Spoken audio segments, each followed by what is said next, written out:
Ready?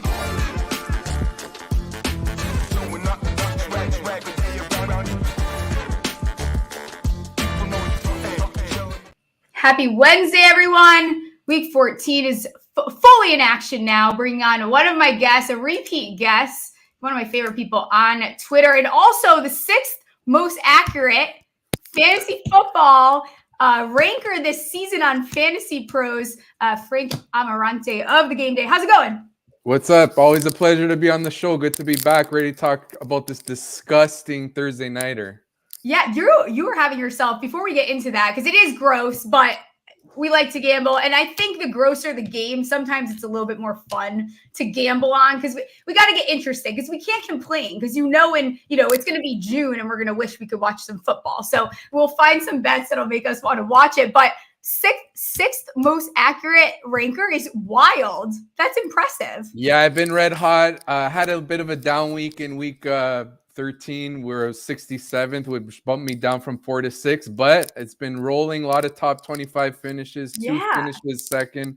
I got to just stay hot. I want to finish in that top 5. Glad that it's worked out so far this season. You can check those out at thegameday.com. Yeah, I think you will. I checked out your quarterback rankings. Love them this week. Is there any surprises you think that, on your rankings, that people would be surprised by any position? Thinking off the top of my head right now, maybe Jordan Love, because I think I have him like 8. It's just me buying into what he's doing lately. He just looks fantastic. I think he's entered the circle of trust. You could start him with confidence. We just got to monitor the weather. Apparently, they're in the Giants game. It might be rainy, and especially last week with all those weather-affected games, we just got to keep a lookout for that. But if it's fine, all systems go for Jordan Love. Yeah, I love it. I think he's a great. Actually, the Packers defense too. I think in fantasy, if you want to just pick up a team that has some really easy matchups. And I have a question for you later that we'll talk about the Green Bay Packers, because I think there's a future on them that is worthwhile that might surprise people. But let's get into this Thursday night game. Gross game. We've got one team with chances to make the postseason, but Kenny Pickett just had surgery yesterday. And then you also have a team that, is most likely going to have a top 3 pick. It wouldn't surprise me if New England has the second overall pick. New England's 2-10. Both these teams not good. 7-5 Pittsburgh. Pitt is -6.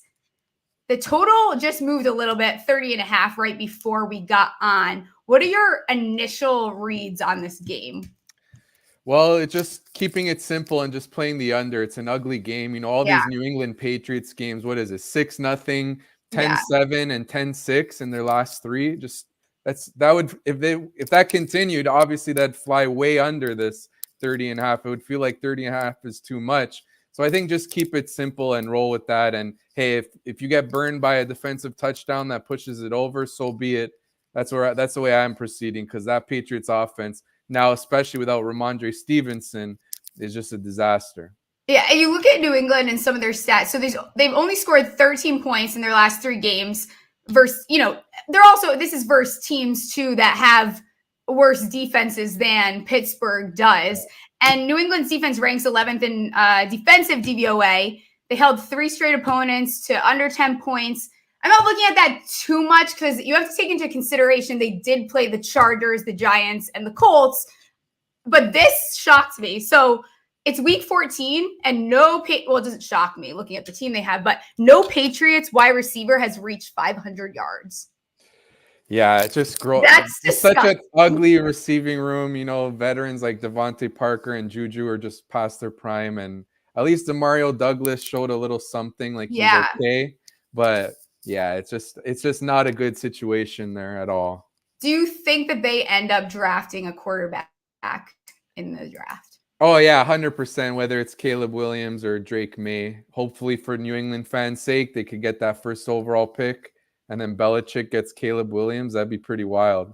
Yeah, in Patriots fashion, they'll probably take whatever guard they probably shouldn't be taking in the draft there, but we'll see how it plays out. What about Bill Belichick? Do you think he'll be back?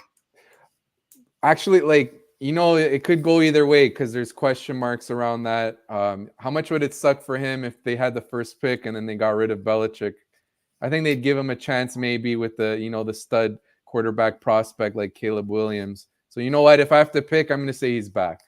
Yeah, people keep talking about him to Commanders. I think that's I don't know. I'm trying to lean. Last time you were on, we talked about Ron Rivera a little bit. I'm kind of leaning towards they don't get rid of him. You don't want them to get rid of Ron Rivera? I mean, I definitely don't. As a Giants fan, I'm cool with them keeping Ron Rivera. But I did think that there was a pretty big chance that at the end of this, they'd wait till the end of the season, get rid of him. But I feel like they're going to bring him back. What do you think? I think they probably won't. If they did bring him back, I'd be disappointed. Just they need a fresh start. They need to clean slate. I agree. Yeah, just give Bieniemy the job because he's going to be out of there. He's going to get a job, I think, if you don't. Yeah, I would like promoting Eric Bieniemy or even looking elsewhere rather than keeping Rivera. They need a fresh slate, new ownership, get it started. Sure. Yeah, absolutely. All right, let's talk about some player props in this disgusting game. What's the first one you're looking at? The first one I'm looking at that I jumped on really early is Deontay Johnson. I got it at over 3.5 receptions, but it's now 4.5. Okay. I still do like that one just because for a number of reasons. Number one, the Patriots are much better defending the run than the pass. And most importantly, Mitch Trubisky is starting for the Steelers. And what we saw from him last year, he really fed Deontay Johnson. Take a look at his game log with Deontay. 10 catches, 6 catches, 5 catches, 2 catches, 8 catches, and 7. So 5 out of those 6 games, he flew over this. And, you could see a lot of check downs to Deontay, which is why I like receptions instead of taking yards. So this is one of the first that I really like.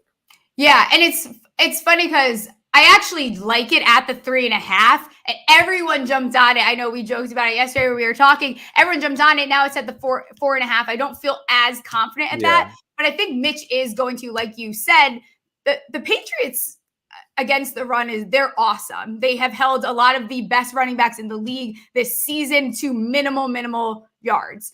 But Mitch is going to have to drop back. He's going to have to pass the ball in order to, beat the Patriots here. So I don't hate it as much as I did. I don't like it as it keeps climbing. I'll be interested to see where that number closes at. I'll do my first one here. I know it's one that we were both on, and actually a few books have pulled this down entirely, and it's Najee Harris under, some places it's 59.5 minus 117. I think you got it. It's funny. I placed the bet and then I went on Twitter and I saw you had just bet it. I think I got 54.5. Yeah. New England, like we just said, allows 8th fewest rushing yards. They've been very, very good against the run and against, running backs like Saquon, Eckler, they're the names that you think of when you think of the running backs in this league. Yeah, exactly. I thought it was the good move, of course, hopping on the prop really early. I thought it would move in the other direction and we'd get at 54.5 and it would close at 49.5. We'd be happy, but instead, surprisingly, it's gone up. But I still like it. Like you said, the Patriots run defense is terrific. And as we see, Najee Harris is banged up. And it's already a committee. So it's not like Najee is the bell cow and the Patriots have been holding back running backs who have the full role under this number. So the fact that Harris splits with Warren still, it helps this one as well. Yeah, absolutely. I'm with you on that. What is another prop you're looking at? Another prop that I like. So we've been saying how the Patriots run defense is good. I like Mitch Trubisky over 180.5 passing yards. I think this went up to 183. Yeah. And this is really just because it's such a low bar, 180.5, yeah, it's really not much to ask, especially with how the Patriots are much better defending the run. We've seen it if the game gets out of hand, which it won't. It's not like the Patriots are going to go to a huge lead, but if they did, teams just let their quarterbacks continue to pass even if the game's done. We saw that with Jalen Hurts last week against the 49ers. The game's way out of hand, and he still comes in with 2 minutes left, and he just pads his stats. The reason I'm bringing that up is just because it's just such a low number, 180.5, 181, and we win. I know Mitch isn't great, but is he much worse than Kenny Pickett? I don't think he's that much worse, so I'm going to take the over here. Yeah, I don't know if that gap is as big as people are trying to make it. I will piggyback off of that. I actually like Trubisky to throw an interception, minus 154. again, like we said, going to have to drop back, going to have to throw the ball to, beat New England. And New England's going to try to force him to do that. Volatility still there with a backup. I don't even mind taking Zappy. That's at minus 190 if you want to eat that. I don't know if I can get there, but I think Trubisky at minus 154 is a nice number. Yeah, it's always it looks good just because the defense. Mitch Trubisky is not a good quarterback. Let's face it. Yeah. So taking a shot on that, I'm in. I like it, especially because they might pass it a little more just because the run defense for New England is so good. So there's more opportunities for interceptions there. Yeah, for sure. What other bets are you looking at? Well, the other bet, I haven't taken anything else yet in this game besides the under and then Mitch over and Deontay over. I did make Deontay Johnson receptions into a ladder where I put a little less on 5 catches, a little less on 6, a little less on 7 catches for more payout. But if I was surprised Ezekiel Elliott's rushing yards is at 59.5, which really speaks to how the market is projecting a heavy role for him. So if you have Zeke in fantasy, you got a volume-based RB2. Like he's going to get a lot of touches, so you should probably start him despite the offensive concerns. In terms of the prop, I don't know. It feels high. I wanted to bet the over, right, on Zeke, and then when I see 59.5, I don't know. That feels like too high of a bar, but. I feel like you're reading off of like my little bullet points right now because Zeke is another one I looked at when his number first opened because I was refreshing all day because they took a while to get those lines out for the Patriots skill players. They're not even all out yet. Zeke was at 60.5. The next time I checked, it was down to 50. I saw it at 58.5 at some places. I'm not confident in taking the over there, but this might be something where I wait and see because if it does drop a little, it's going to be too tempting if it gets to that 57, and it doesn't seem like much. But I think you have no Ramondre. The Patriots are losing what is the best part of their offense. No Ramondre. You saw the Cardinals capitalize on it. Like Pitt's running was not that good against the Cardinals there. So, and New England has been able to run the ball. So I think if you did draft Zeke, this is like a decent week to be playing him. Yeah, exactly. And he could really help you in the fantasy playoffs with Ramondre out for a few weeks. Even, like I said, the offense sucks, but the volume should be there. And, hey, even against the Chargers last week, I don't know how many of these came without Stevenson when Stevenson left the game, but Zeke had 17 carries. So there's a good chance he gets like 18 plus in this game. And then all you would need really for him to eclipse the rush yardage is what, like 3.5, 3.7 yards per carry. I'd be actually interested when it comes out looking at Zeke over rush attempts, maybe. Ooh, I know. That's still not out either. I'd love to see that. I'd like to see Warren receptions too. I didn't see that before I came on. The only other bet I place as of now is, and this one's disgusting. Like this is a gross bet, but I got it at plus 114. So I did take Allen Robinson over 1.5 receptions, and I have another parlay with his receiving yards. It's gross. He's had 3 catches in 2 of the last 3 games. He also, again, you're getting plus money for a guy that spent 3 seasons with the quarterback. So he might be getting, that's the place he might be looking. I forgot about that. That's good. I know. I totally forgot they played with each other. Yeah, I know. So they are familiar with each other. So it might be just the familiarity and with the way that they've been involving Robinson more. 2 catches is just not a lot. Yeah, damn, I like that one. I just totally lost track that they played together, and that, familiarity is key. Yeah. All you need is 2 catches.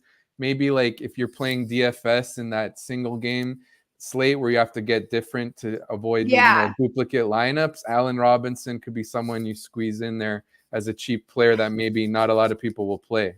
Yeah, I think so too. And that's come down. I think it's sitting right now at plus 105. I'll be interested in if that moves anymore. And then only other things I've been thinking about, which I haven't been playing a lot of touchdown bets this year, but I think there's probably value in taking both defenses to score. New England is 12-1, and then Pitt is, I think, plus 700 on DK. But again, this just comes down to the volatility versus good defenses. Like it's as simple as that.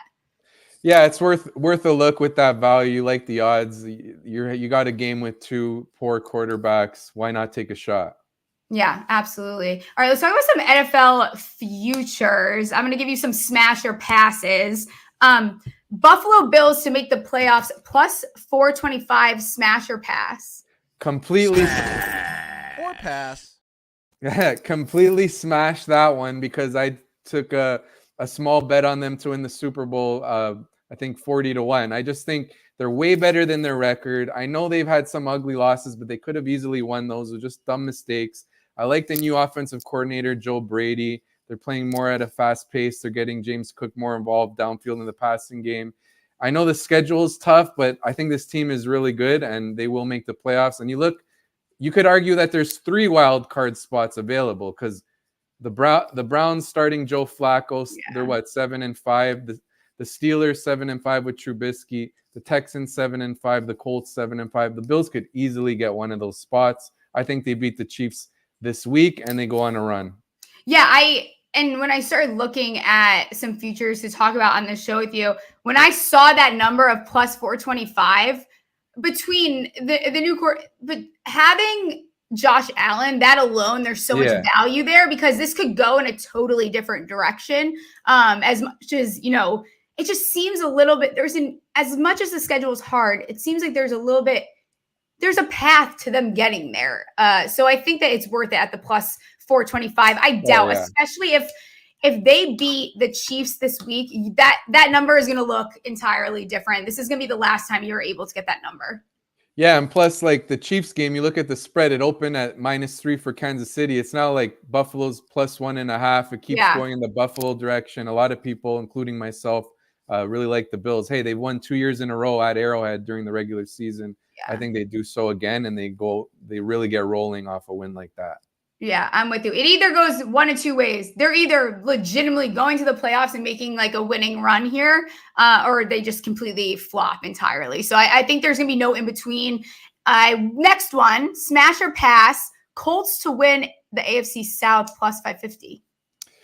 Oh, well, I like the angle here because Trevor Lawrence banged up. You could take a shot, but I'm going to have to pass on that one because they're also, competing with the Texans, loving CJ Stroud, what he's done. And you got to love what Shane Steichen has done with the Colts. He's a great coach. I'm excited to watch a full year, hopefully, of Anthony Richardson with him next year. But I just don't think they'll win the division.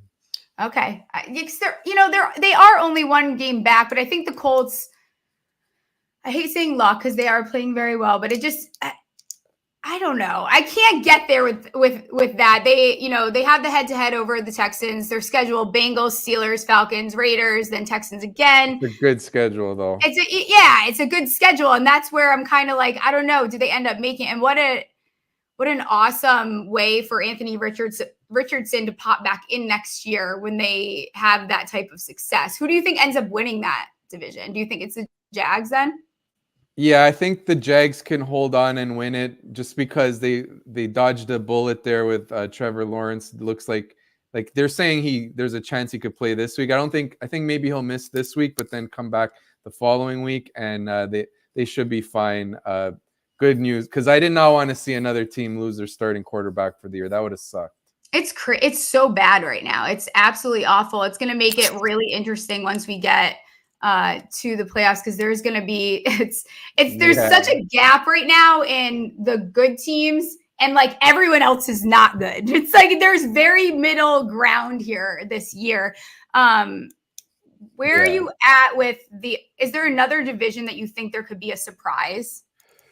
Another division that may be a surprise. Well, maybe we could go with with our NFC East, as you know that you're a Giants fan, I'm a Commanders fan. Maybe we could take I'm just pulling it up, the Cowboys to win the division at plus 360. I think they're going to beat the Eagles this week. And then, the Eagles go at Seattle, I think, in week 15. And Seattle is better than their record. They're a different team when they have a full offensive line. And Abraham Lucas returned to the lineup against the Cowboys. And what did we see? We saw Geno have, his best game of the year. They almost beat Dallas in Dallas. So Philly, I think, will lose to Dallas this week and then go to Seattle, and that's a tough game. So hey, it's worth a look. I see at Bet365 it's plus 360 Cowboys to win the NFC East. I'd be down with that one. Yeah, and you spoiled it. I was going to bring up because I saw you tweet, and I think Ryan made an overlay for it, but I saw you tweet about Seattle upsetting the 49ers. Oh, yeah, yeah. Is that your upset of the week? Yeah. Hey, 10.5-point underdogs, that'd be a huge upset, but I feel it. Like I said, coming into the year, I thought they would take their game to the next level. Loved their draft, loved what they did last year. I really liked how Geno played. And, they got off to the 6-3 start, and now they've lost 3 in a row. But now they're fully healthy. We're seeing what they could be on offense. JSN is coming along. Mm-hmm. And we saw Geno last week, like I said, with pass protection. I think he's going to build off that. And I know it's a huge upset. I just sprinkled on it. I think they could keep it close with the 49ers and potentially upset them. That's my bold call of the week. I do love Seattle plus 10.5 though.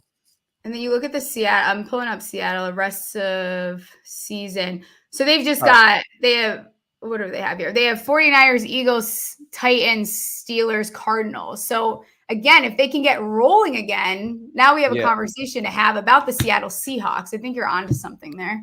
Yeah, exactly. If they could just split this 49ers and Eagles stretch, because then they should beat the Titans, they should beat the Steelers at home, and they should beat the Cardinals. So if they could finish 3-2 in that scenario, where they would go 9-8 and maybe squeak in. But hey, yeah, I think they're trending upwards. I like what I saw from them against Dallas. Yeah, I'm kind of with you. I think it's easy too when we have these guys like a Geno Smith who, he did it right back, blah, blah, blah, blah. And then you start not playing as well without everyone ignoring the fact that the O-line, he was getting sacked like crazy. It's easy to quickly be like, oh, Seattle's done. Geno's back to normal. So, and I mean, I've done a little bit of it myself, but I think, again, you get healthy. JSN is really emerging. He's been one of my favorite players to bet on for longest reception. He's going over that every single week. That line is egregiously low. So I kind of like it. Is there another upset this week you like before I give you this last smash or pass here? Another upset I like, I know we talked about it, but I have to mention it again because it is my other favorite upset, and it's the Bills. I think they go into Arrowhead for the 3rd year in a row in the regular season, and they get a win. If I have to pick one more, because we talked about that, maybe the Raiders at home against the Vikings. I think the Vikings are trending downward. I know Justin Jefferson is back, but Josh Dobbs has turned it over like 6 times in the last 2 weeks. And the Raiders are playing better under interim coach Antonio Pierce, 3-1 against the spread. I think they can keep it close and maybe win, and they're home underdogs. I did parlay them +3 in my article at the game day, but that would be another upset that I like, the Raiders over Vikings. Yeah, I think I feel bad for the Vikings fans because it was kind of like you had Jaren Hall come out. He had a really beautiful first drive. Obviously got knocked out, got placed in concussion protocol. Then you had Dobbs come in, win you those games, and then start to kind of look like a backup quarterback like we always see. I know they went ahead and said that they were going to start him this year, but this week on a short leash. I would like to see Jaren Hall a little bit. So I think, if Dobbs looks like he did last week, I would pull him out at halftime and just see what you have in Jaren Hall. Because at this point, we're getting real close to the end of the season. And if you're trying to sneak into the playoffs, there's a conversation to be had. Yeah, for sure. I could even see in another, if Dobbs struggles again, maybe if they don't pull him at halftime, probably the following week they make the move because, like you said, it's like the magic's starting to wear off. I know he's had a great run, but there's a reason he's been a backup, and we're starting to see it. Yeah. Okay. I have 2 last ones. They're in the same category of award. I'll go with a long shot here. So smash or pass, coach of the year. You're not going to expect it over to say Matt LaFleur, 20-1. Hey, that's good value. You got to love what he's done with Jordan Love looks fantastic. I think they're going to the playoffs. They got a really easy schedule, so that's a big thing in the favor of your bet here because what if they just win out and they're then 11-6? Look who they play. The Giants, the Bucks, the Panthers, the Vikings, the Bears. Would it shock you if they went 5-0 there? I don't think it would be that shocking. So if they won out, worth a look at 20-1. Yeah, I think, they're saying they're 6-6 in the NFC. Like you said, they have a very cupcake schedule approaching. You also lost Aaron Rodgers. That's all everyone talked about, all preseason. And they also started 2-5. So they've really turned things around. Their defense looks awesome. I don't know that they're a team thinking about it. I don't know that I would want to see the Packers in the playoffs. No, they look dangerous. Like this team. They just beat the Chiefs and Lions. Like that's pretty damn impressive. And Jordan Love playing at such a high level. As you mentioned, the defense has improved. The pack is back, like we see in the chat there. Yeah. All right. Last one here. Oh, I'll ask you what about DeMeco Ryans, though? I think there might be a little value still at this plus 245 because you kind of get the Brian Dable effect. And I think it's kind of lifted up a little bit, boosted up a little bit more because the Texans have been so bad for so long. So to have a rookie quarterback, and they have some players that are just playing phenomenal. If they get to the playoffs, I feel like there's going to be a really strong case for him. Yeah, for sure. Definitely a strong case.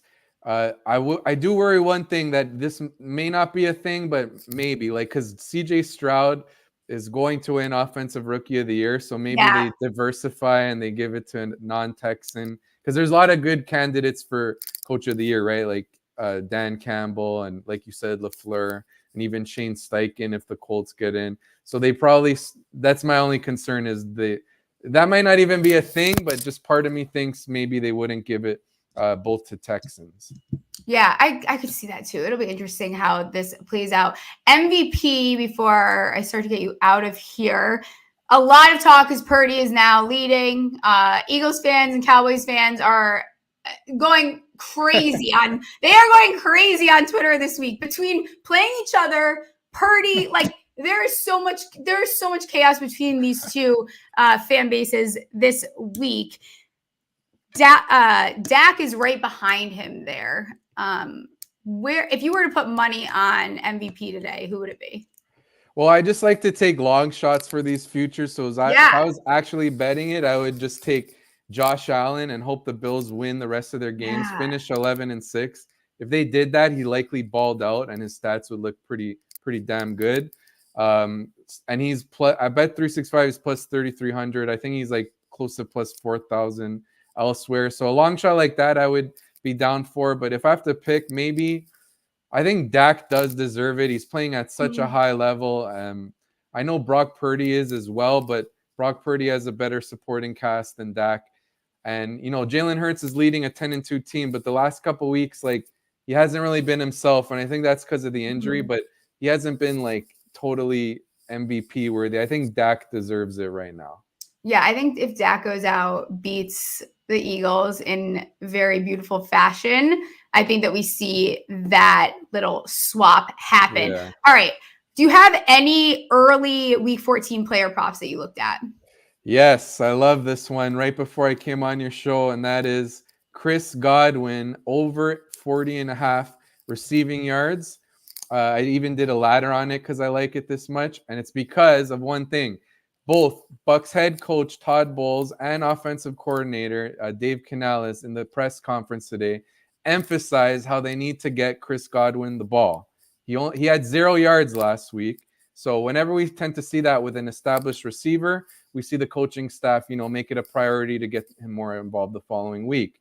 And you look at when Godwin played the Falcons earlier this year in week 7, he had 12 targets and I think it was over 60 yards. Yeah. All we need is 41 in this one. So it's too low, and it's actually it's been taken off at Bet365. They're adjusting it, but of course, we'll have to look at the other sites. But yeah, I love that one. Love it. Yeah, it's in that game too. I already took Cade Otton over 20.5. I just think that number is far too low. You look at what tight ends have done against the Falcons. You look at what he did last time they played, and he's also just been involved a little bit more. 20.5 is a pretty low line. You're not really asking for much. He's someone else I'll look at for longest reception. I saw you also tweet about Bijan. What was that prop? So I also like Bijan Robinson over. I got it at 67.5 rushing yards. At FanDuel, it's 71.5. DraftKings 67.5. So go to DraftKings for that one. And it's because the Bucks last week, they gave up over 100 yards to Chuba Hubbard. Week prior to that, they gave up 90 plus to Jonathan Taylor.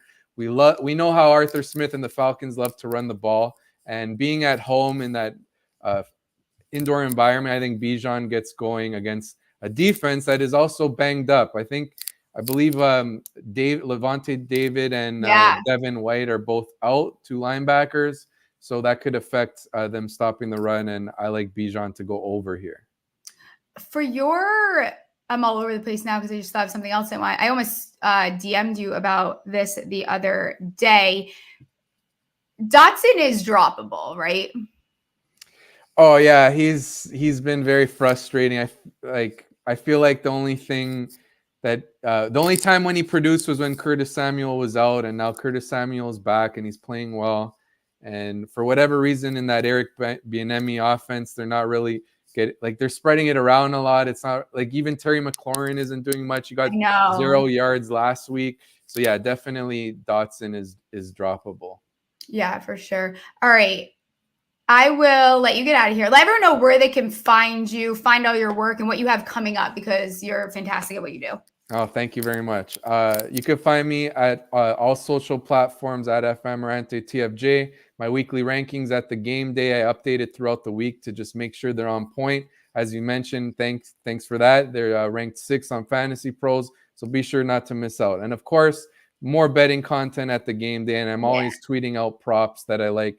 As soon as I bet it, I tweet up the write-up just for the readers to enjoy, and hopefully I win it, But yeah, thanks for having me on the show. Coming up, more rankings, more good betting content. Look out for that. Oh, yeah. We'll have to have you on soon. I'll let you get out of here. Thanks so much, Frank. Yeah, thank you. Take care. Yeah.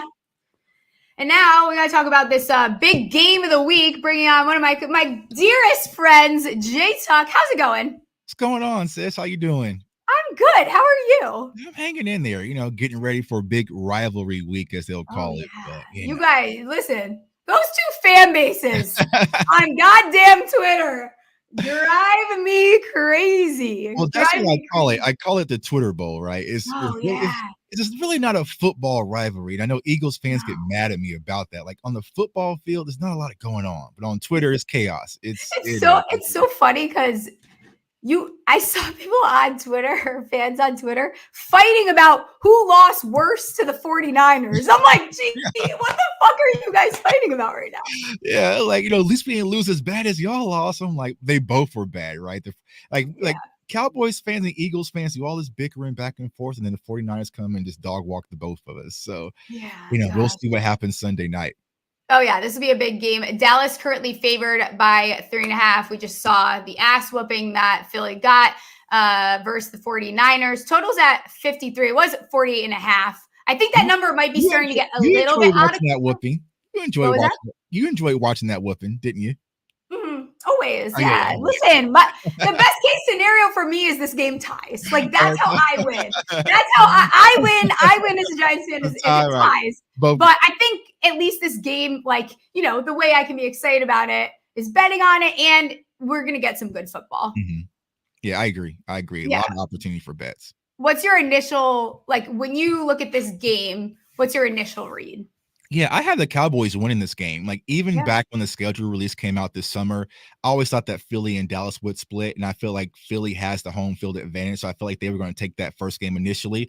But I think this is the Cowboys game for taking. Now, there are some question marks about Mike McCarthy. I think he just had a surgery today. Yeah, appendix. Out of there. Yeah. So, I think he's going to be set to go for Sunday, but even if he's not, I feel like this Dallas Cowboys team is prepped and prime, ready to go. They have been on a tear these last few weeks, and from them coming up just slightly short when they played in Philadelphia, I think they really have that on top of their mind, and they're going to be ready to come out and perform on Sunday night. Yeah, and they've been on a 4-game win streak since losing to Philadelphia.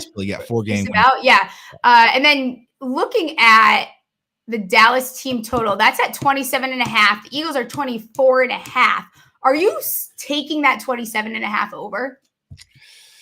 I think this game might end up being lower. I hate the way that this is trending towards, I don't think it closes higher than 53. And see, it's hard, right? Because the Philadelphia Eagles defense, they haven't been playing well, and Dak No. Prescott has always historically just played lights out versus the Eagles. Mhm. So I would probably go the over, but here's where I'm slightly disagreeing with myself, right? Because the Cowboys defense, they didn't play well versus Seattle, and we saw what happened to the Eagles defense versus the 49ers. So I think they're both going to come out with a chip on their shoulder. So it might be a defensive matchup. So if I had to put my money on it, which y'all know I will do, I'll go with the under. I'll go with the under. Yeah. I think I'm with you on that. I think one place where Dallas can really take advantage of is that middle of the field with CD. I think that we've seen Philly, they're struggling right now. What would stop Dallas from winning? Like, where can they get in their own way? I think the same thing we saw in the first game, right? The penalties, the costly penalties that really hurt Dallas Cowboys, and protection up front. I mean, Terrence still our right tackle, God bless him, but Hassan Reddick went out there and took him to the back of the shed and whipped him down. So if the Cowboys offensive line is able to protect Dak Prescott, like you said, I feel like our wide receivers can have a field day versus their secondary. And I know they got Shaq Leonard, but I don't think he's going to be fully ready to go, right? So, Jake Ferguson Day, I feel like there's going to be a lot of opportunity in the air because we know the one strength of the Eagles defense, right, is their run defense. They're like fourth in rushing yards allowed, and they get a lot of pressure up front. But as far as their back end, I think it's going to be a lot of opportunity. So protect Dak Prescott and limit those costly, stupid offsides and false starts because that cost us in the first game. Yeah, I might be looking at some sack props for maybe Hassan Reddick, but we won't be too negative on here. I wouldn't be mad at you. I wouldn't be mad at you. Do you think that Dallas can cover the 3.5? Oh, yes, easily, especially at home. Because, the Dallas Cowboys are on a home winning streak. I think we won our 12th game versus Seattle at home. So the Cowboys, historically, they play well. Now, maybe it's just because I'm in the building. They want to show out for me. Yeah, that's got to be it. You have your Cowboy Ritas. What are they called? Yeah. Cowboy Ritas. Yeah, you definitely come have a Cowboy Rita with me. It's like I have to. Once the Giants are a little bit better, I refuse to go to a Giants game until they start, shaping up to look like a football team. Right. So yeah, I think they can easily cover that 3-point spread. So I expect them to. I think if they're going to win, it's going to have to be by more than 3. So I would definitely put money on the Dallas Cowboys to cover. But like I said, it's really going to come down to the protection of Dak Prescott. But if you're able to protect Dak Prescott, I know you were talking, in the last segment about him playing at MVP level. He's absolutely playing at an MVP level. So gotta give him protection. So Dak right now. I was going to ask you that too before I start getting ready to let you get out of here. He's at plus 200. Like I said to Frank, I think that a win over Philly in good fashion will push him over that. Purdy leads right now. Where are you at with Dak winning MVP? Do you in your gut, off of the way it rolls, do you think, one, you said he deserves it. I agree with you. I think he's been playing very well. Do you think he will win MVP?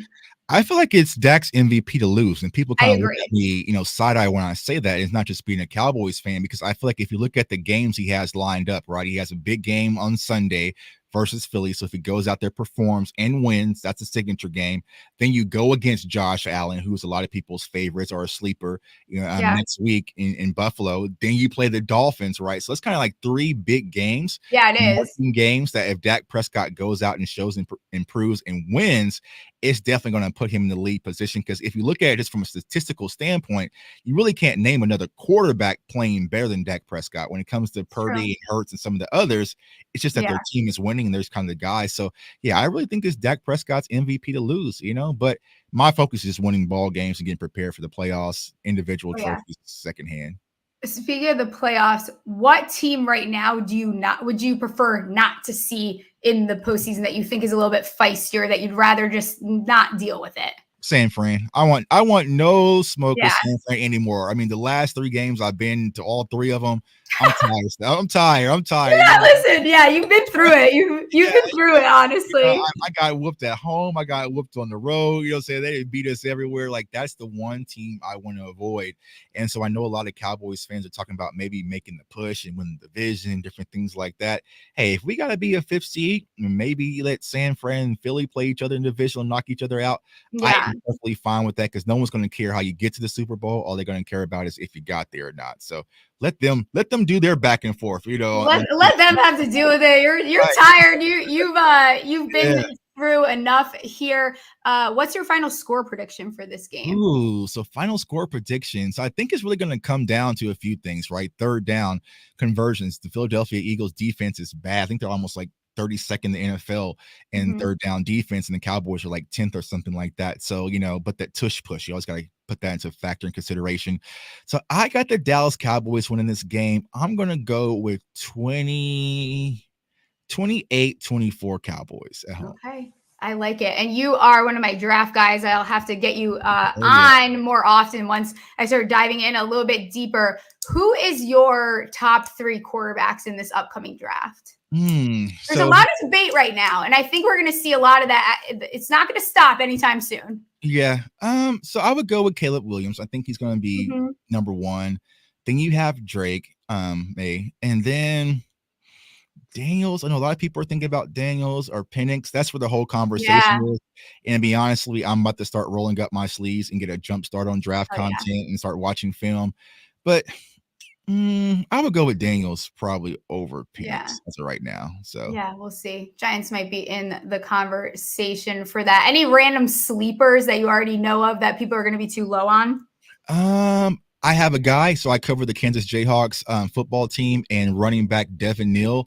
He's phenomenal. Out of Loras, Kansas, a smaller back, but man, we watch him play in the Big 12. He's a dynamic running back that can do a lot of different things. So I'm going to go with my guy, Devin Neal.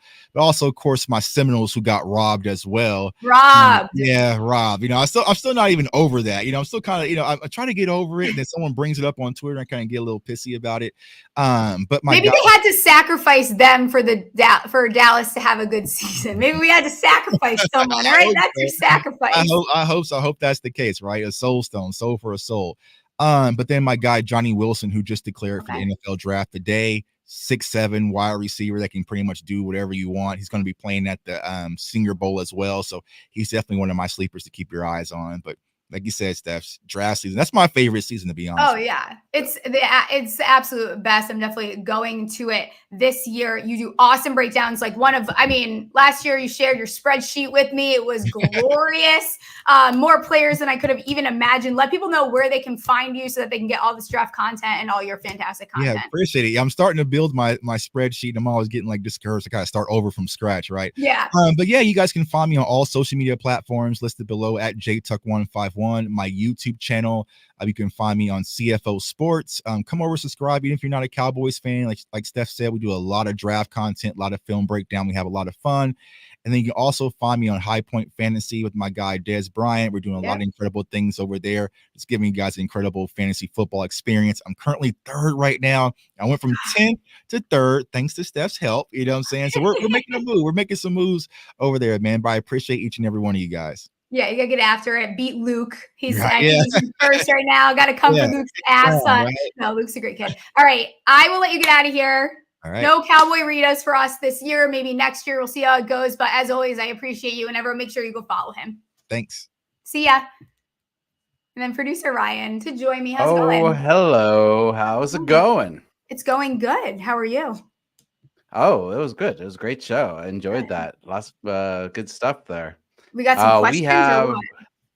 We have some questions. Do you want to do the questions first, or do you want to do that crazy story you sent me? Let's do some questions first. We'll keep it a little less chaotic, and then we'll just go full chaos. Okay, we'll hold off on the PG-13 content. And first up, what 2 QBs will have rushing TDs this week? That's from Ebom at Chris Ebom on Twitter. Yes, he's fantastic. Great golf content. He is actually a Eagles fan. I will say Jalen Hurts. I think that's one.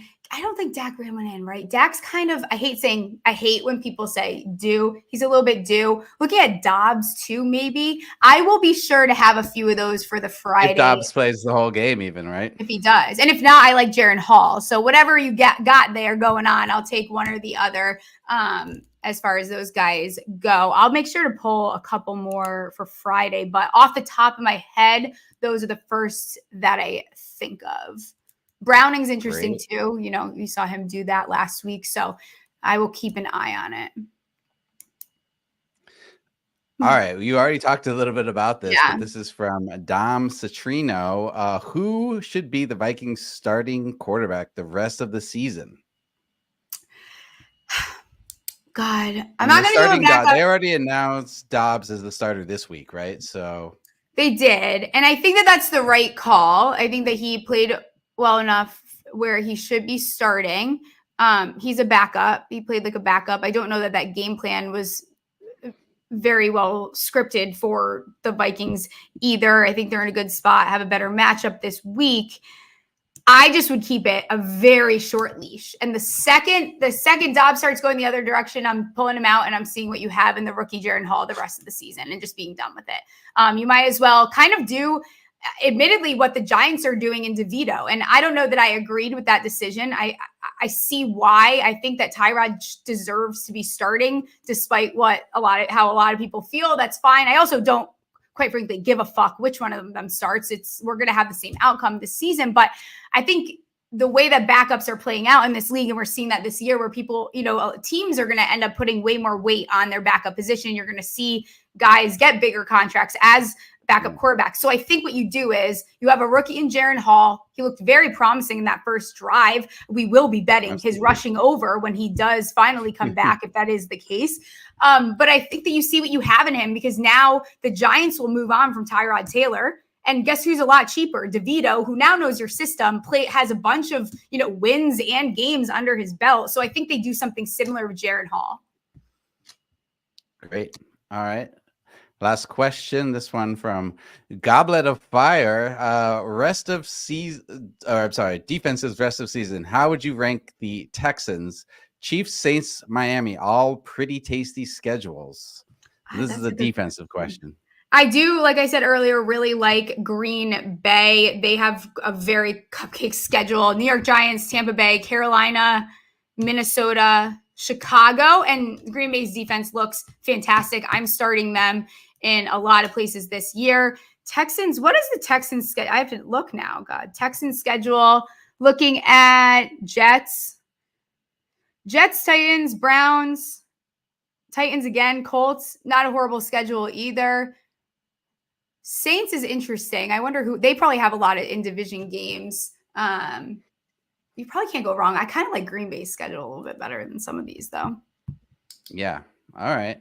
So you're putting Green Bay over the Texans, but of these, you like the Texans next? God, these are loaded questions. You think I know everyone's freaking schedule, guys? I'm kidding. No, I'm sorry. I'm joking. This was a hard one. This is a hard one. Chiefs have, let's see. I don't think Chiefs defense has looked great the last couple of weeks either. They've got Bills, Pats, Raiders, Bengals, Chargers. Okay, I like the Chiefs actually. Outside of next week, I'd probably put Chiefs ahead of the Packers. All right, great. All right, we've got a crazy story that you sent me that you wanted to talk about. Here we go. This one. Okay, couple tries to. Yeah, this is from Barstool Sports. Couple tries to get pregnant for 4 years, but the doctor tells them they've been having anal sex instead of regular puss sex. Oh, wow. I just have this is wild. This is such a weird thing to come across your timeline, because if you don't know if you're having the difference between your butt and your vagina, I have concerns for you, and you probably shouldn't be having a child anyways, because that's just, what are we doing here? Yeah. I want to know who told her butt was a vagina. Exactly. Was it her husband trying to convince her that they were doing it right, and because he really wanted butt sex and didn't want any kids? That would be a great salesman. Get him on your sales team. He sounds like a psychopath, like absolutely psychotic is what it is. And also, did you not pay attention to health class? What are we doing here? Yeah. I feel like the story seems weird. Who knows? I didn't click it because Quakers or something. Yeah, I'm not interested in clicking that link, but thought it was a very, very bizarre. You didn't click the link, but you decided to put it on our show. I'm part of the problem. Yeah, I'm part of the problem. Okay. Well, that's a great. It's a great headline. So now I've got fucking questions, but I'm really concerned for the youth. No, I feel like it's a public health. It's a public health service. Women out there, if you're watching and you're convinced and you're not sure which one is which, maybe go ask your doctor. Yeah, you can even DM or me. A friend. Just go ask a friend. DM Stephie. Yeah. Ask your mom. Even ask your dad. I feel like someone's got to talk to you about it because that is a huge concern. Do you have any NBA bets for tonight? Also, did I show you my parlay I hit last night? No. Okay, so since I've been back on the Noons, we talked about this. I got back on the Noons. I tried. I did my best. Noons, yeah. 5 days back. How long did you last, by the way? 5 days. Great. Awesome. Okay. Not much, but not bad. Hey, honest work. Better than before, right? Yeah. Got pissed off with JSN that game against the Cowboys. He ended up hitting the bet anyway, so it was a little bit dramatic. But so in December, I'm up 43 fucking units. Whoa. So guess what that means? That's Cold streak is coming. If you guys are not, I post all my bets on Picket. I'll post some more Thursday night ones as they come out. So go follow me on that, and you can copy my bets from there and share some with me as well. Do you have any NBA bets? I've only put in a couple of NBA bets so far today. I have Rudy Gobert over 11.5 rebounds. He's playing the Spurs. Spurs are among the weaker teams in the NBA, and the Timberwolves are, top 10, fourth in defensive rebounds per 100 possessions. So he's been gobbling up rebounds right now. So I like Rudy Gobert over 11.5 rebounds. And the other one I have is the 76ers Washington over 237.5. The Wizards continue to play like a crazy fast pace. They're like second in pace, and they're bad. They just let teams score all over them. They score all over teams. So while they're a bad team and the 76ers are a good team, I expect a lot of points in this game tonight. So 76ers Washington over 237.5. And I hope we see some good games like they were last night. So I'll run through this parlay I hit because I think you will be proud of me. But I was sweating it out. I barely slept because I had to stay up a little bit later than I wanted to. So I had Giannis over 4.5 assists, Josh Hart over 8.5, Randall over 4 assists. Then I had Austin Reeves over 12.5. I didn't need to take the alt line down like that. I was just a little nervous. And then Kevin Durant over, this is where it got sweaty. And then Kevin Durant 1 block. Yeah. And then I had Kevin Durant over 26.5 points, and he got close to fouling out. So they took him out. And when he was at like 23, and I'm like, there's no way this is happening. I'm like, there's 6 legs to this. This is fucking awesome. So that was a great time. I'm excited I'll probably put something together. You hit it. Wow. That's crazy. I know. It was awesome. That's a great one. I know. I obviously I'm very depressed that the Suns lost last night. Yeah, I was too. I realized I'm a Suns fan watching that game. Like I literally love over the Lakers. Sure. Yeah. Fuck the Lakers. They're just annoying. I don't know. Devin Booker's a little annoying too because I feel like there's beef between him and Durant. I think there's beef between him and Durant. No, they're bros. I'm starting rumors. Yeah. Devin Booker went to like middle school with all my friends from Grand Rapids. Oh, that's very awesome. Weird. You gotta get him on the podcast. I do have to get him on the podcast. Get him on the show. Right. Yeah. Speaking of podcasts, audio will be up after this. Like, subscribe, review. Please put those rate and reviews in for us. They help tremendously. And we'll see you guys Friday. See you Friday. Watch him make it, break it, break it, break it.